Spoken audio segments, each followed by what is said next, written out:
mempersembahkan sebuah novel yang berjudul Istri Pelampiasan Hasrat. Bab 4. Selamat mendengarkan. Kania dan Satria masih berjalan bergandengan tangan, menikmati malam terakhir mereka di Jogja sebelum kembali ke rutinitas. Yang artinya, mereka tidak akan bisa lagi tampil mesra di depan umum seperti saat ini.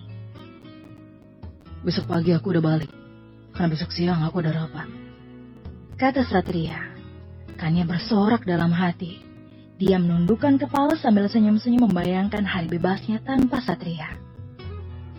Hati-hati di jalan, sayang, balas Kania yang tidak bisa menahan senyumnya. Satria menangkap wajah Kania. Kenapa senyum-senyum? Kamu bahagia ya, jauh dari aku? Tanya Satria sambil memasang wajah dinginnya. Kania ingin tertawa, karena bukannya terlihat menyeramkan, Satria malah terlihat semakin menggemaskan. Namun dia cukup sadar diri untuk tidak melewati batas sebagai istri kontrak. Sayang, aku senyum karena kamu kelihatan ganteng, bukan karena aku bahagia jauh dari kamu. Kania menatap wajah laki-laki yang 2 bulan ini sudah mengisi hari-harinya, juga menghangatkan malam-malam bahagianya. Benar, aku ganteng. Iya, Tuan Satria yang terhormat. Anda sungguh terlihat tampan malam ini. Sayangnya besok malam kita tidak bisa jalan-jalan bersama lagi, jawab Kania yang terlihat sedih.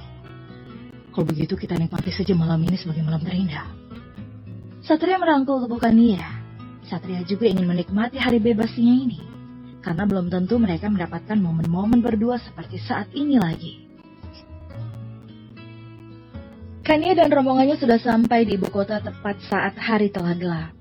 Mereka yang membawa kendaraan bisa langsung pulang. Sementara Kania, dia harus pulang naik taksi. Tahu Kania sudah pulang, Satria langsung memaksa untuk menjemputnya karena khawatir hari sudah sangat malam.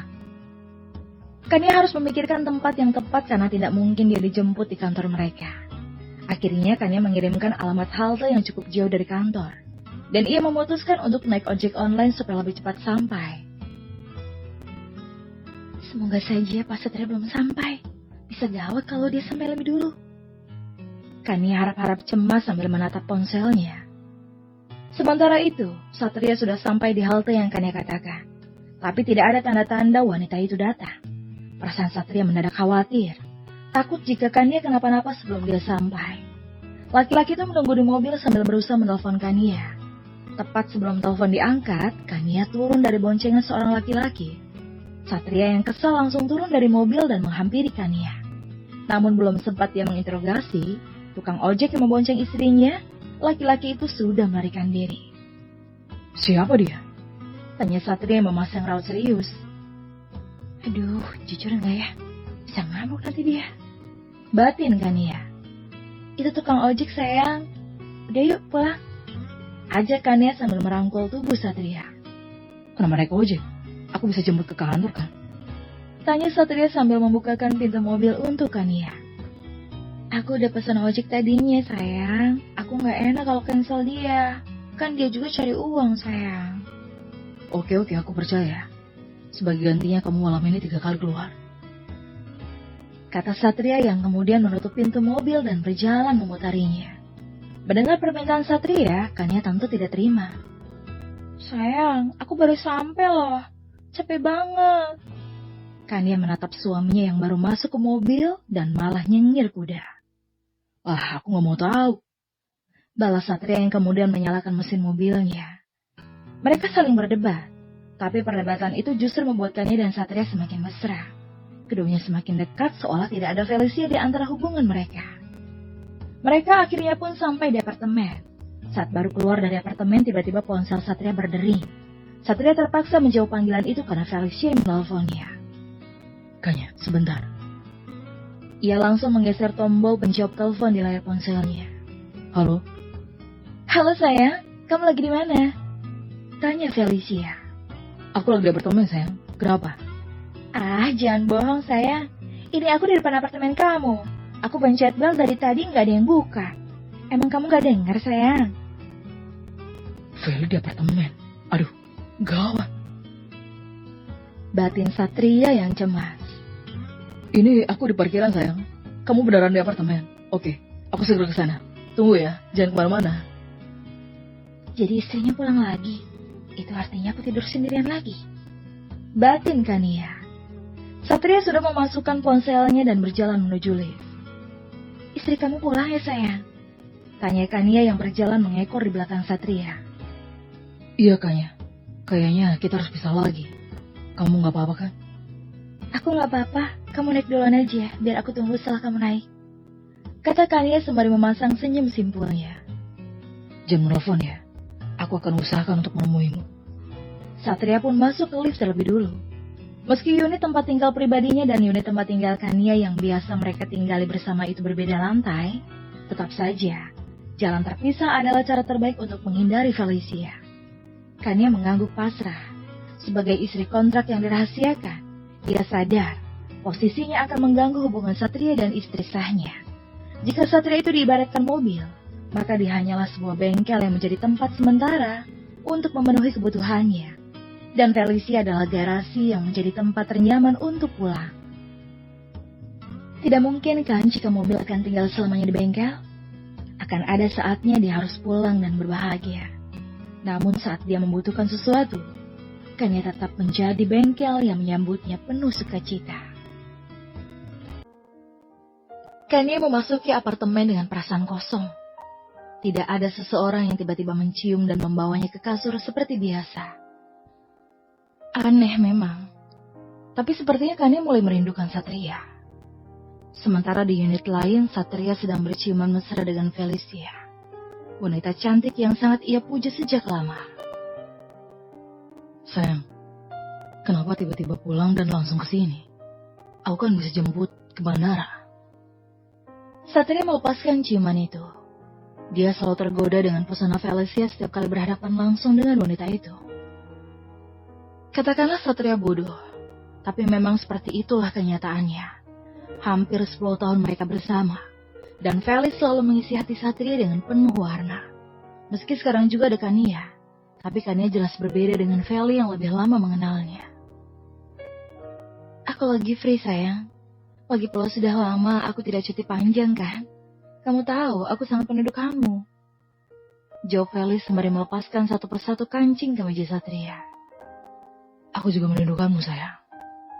Satria menyambar bibir Feli dengan tidak sabar. Dalam pelukan hangat Felicia, Satria menikmati malam-malam panas di apartemen mereka. Laki-laki itu melupakan wanita lain yang tidur sendirian sambil mendekap bantal yang biasa dia pakai untuk alas kepalanya. Begitulah keadaan rumah tangga mereka. Satria membebaskan istrinya mengejar mimpi, karena dari awal itu adalah syarat dari Feli mau menikah dengan Satria. Satria tidak mempermasalahkan soal anak, karena dia sendiri juga belum siap menjadi seorang ayah. Felicia menyusul Satria ke kantor untuk mengajak sang suami makan siang bersama. Dia berdandan sangat cantik, hingga membuat para pegawai yang melihatnya merasa iri. Secara tidak sengaja, Feli yang sedang menunduk untuk mengambil ponselnya, bertabrakan dengan Kania, yang baru saja mengambil berkas-berkas dari pegawai di gudang. Kertas-kertas bertebaran, membuat Kania panik. Maaf Nona, saya tidak sengaja, kata Kania sambil memungut berkas-berkas miliknya. Tidak apa-apa, saya minta maaf, karena tidak lihat-lihat saat jalan. Balas Felicia sambil membantu Kania merapikan berkas-berkas itu. Dua istri Satria itu saling merapikan kertas-kertas tanpa saling berpandangan. Mereka saling meminta maaf hingga semua kertas itu rapi di tangan Kania. Kania mendongak dan menatap wanita yang membantunya. Terima kasih, Nona. Ekspresinya tiba-tiba berubah saat mengenali siapa yang ada di hadapannya. Bukankah dia Felicia, istri sah suamiku? Aduh, mati aku. Batin Kania. Kania sama sekali belum pernah melihat Felicia secara langsung. Tapi dari gambar profil yang muncul di ponsel Satria saat wanita itu menelpon, membuat Kania dengan mudah mengenalinya. Dia lebih cantik dari yang di handphone. Aku bahkan tidak ada seujung kukunya. Batin Kania. Jantung Kania berdegup kencang seperti baru saja melihat hantu. Susah payah ia menelan ludahnya, membeku menatap Felicia yang begitu mempesona. Sama-sama. Maaf ya, sudah mengganggu pekerjaanmu. Ucap Felicia sembari mengusap lengan Kania. Melihat reaksi istri pertama suaminya tersenyum, tiba-tiba rasa bersalah mendadak muncul menghinggapi hatinya. Felicia terlihat ramah dan baik. Dia juga sangat cantik. Jauh lebih segalanya dari Kania. Tapi kenapa Satria malah berselingkuh dengannya? Begitulah pikirnya.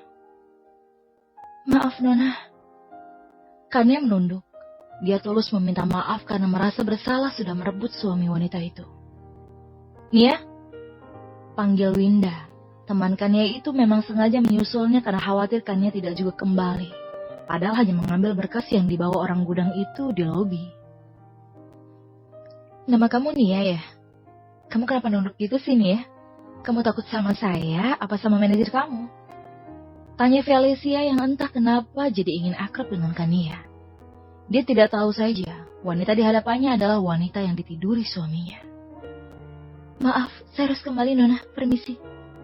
Kania menunduk memberikan rasa hormatnya pada istri dari pemilik perusahaan yang juga istri sah suaminya. Maaf Bu Feli, teman saya memang sedikit pemalu. Ucap Winda sambil merangkul Kania. Dia tahu Kania pasti sangat gugup berhadapan dengan supermodel yang sangat cantik. Nyonya, apa ada masalah? Tanya sekretaris Satria yang kini berjalan mendekati mereka. Dia melihat istri bosnya sedang berbicara dengan dua orang pegawai. Karena khawatir terjadi sesuatu, dia lantas bergegas menghampiri. Kania mengenal suara lelaki itu. Laki-laki yang mengurus perjanjian pernikahannya dengan Satria. Kania berjalan cepat supaya tidak ketahuan. Bisa gawat kalau sampai mereka bertemu. Winda ikut berlari mengejar Kania karena tidak mau terkena masalah dengan manajer mereka. Ya ampun, Nia, kamu tahu gak sih? Wanita itu istrinya Pak Satria. Dan yang laki-laki ganteng tadi sekretarisnya si bos. Ya ampun, gila-gila. Cantik banget ya dia. Wajar sih istri bos kan pasti perawatan di salon mahal. Skincare-nya aja beda lah sama kita. Oceh Winda. Saat ini Kania dan Winda sudah berada di lift menuju ruangan mereka. Kania hanya diam, masih terlalu syok dengan apa yang baru saja dilihatnya. Bahkan jantungnya masih terasa berdebar keras. Nia, kamu sampai bingung kan? Ada wanita cantik dia? Winda terus mengoceh tanpa tahu apa yang sedang dipikirkan Kania saat ini. Win, kira-kira kalau punya istri secantik itu, apa laki-laki masih akan selingkuh ya? Tanya Kania dengan pandangannya yang kosong. Ya enggak lah nih. Mungkin cuma laki-laki gila yang tega menyelingkuhi istri secantik itu. Dia itu supermodel internasional loh. Dengar-dengar Pak Satria juga yang membiayai sekolah modelingnya di Paris. Mereka itu udah pacaran lama banget. Dan akhirnya menikah. Jadi Pak Satria itu cinta mati sama istrinya. Kamu berharap jadi selingkuhannya si bos ya? Goda Winda sambil menoel pipi Kania. Ih, apa sih Win? Ya enggak lah, ngaco. Balas Kania sewot. Dia berjalan keluar lift lebih dulu meninggalkan sahabatnya. Winda hanya tertawa terbahak-bahak melihat temannya marah. Kalau sampai berpikir begitu sih, mimpi kita terlalu tinggi. Saut Winda masih sambil tertawa. Sementara itu di ruangan CEO, Feli mendatangi Satria yang sibuk dengan pekerjaannya. Sayang, makan siang yuk. Aku udah booking resto loh. Ajak Felicia saat baru duduk di hadapan suaminya. Sebentar lagi ya, Vel. Aku masih sibuk banget. Satria hanya melirik sekilas dan kembali fokus pada pekerjaannya. Ayolah, Sat. Aku lagi pengen makan masakan Jepang nih. Feli mulai merengek dengan wajah manyun yang membuat Satria tidak bisa menolaknya. Iya sayang, jangan manyun gitu, jelek. Jelek-jelek gini kan istri kamu, ya. Feli menjulurkan lidahnya seraya mengejek Satria. Satria mematikan laptop dan menghampiri Felicia. Sayang, tahu nggak? Tadi ada pegawai namanya Nia. Dia kayak ketakutan gitu dilihat aku. Apa wajah aku serem ya? Kayak malampir gitu. Nia? Aku belum pernah dengar, sayang. Mungkin pegawai biasa.